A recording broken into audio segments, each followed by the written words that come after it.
I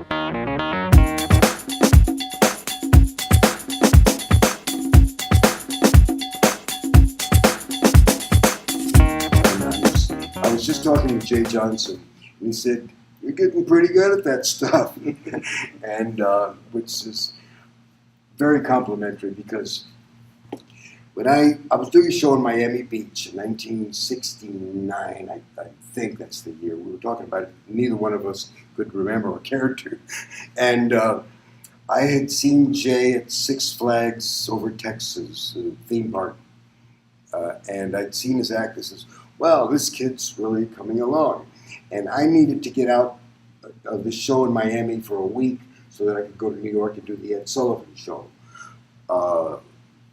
And I called and asked him if he could fill in for me, and he did. And the rest is kind of history. So we have that background of relatedness, which is really very, very cool, because he alone has done a lot over ventriloquism. He certainly has. Yeah, through Soap and his The Two and Only on Broadway, for which he got a Tony, which I think is marvelous. And then, of course, Jeff and what he's done, the television. There's this whole other, and all of us, and Terry, who all of a sudden parents are saying, well, wait a minute, maybe it's not such a kooky profession.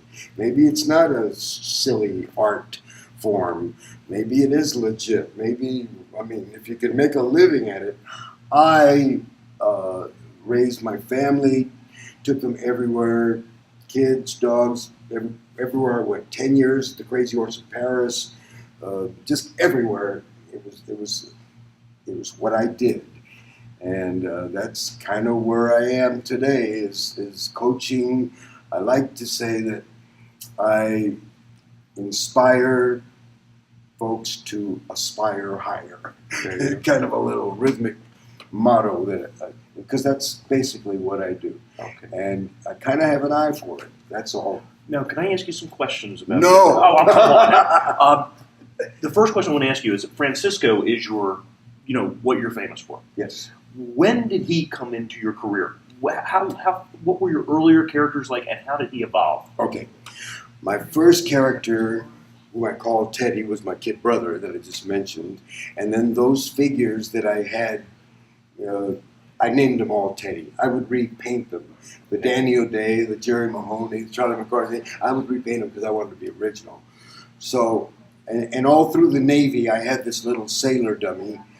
But I went into a show at the Houston Theater Center in 1960, and the show was Carnival, and the lead role is a puppeteer, and there were 4 characters. And he got laryngitis one night, and I used to stand in the wings and watch him, and the director said, "Do you think you could do that?" And I said, "Yeah, maybe if I had a week or two." She says, "No, tomorrow night."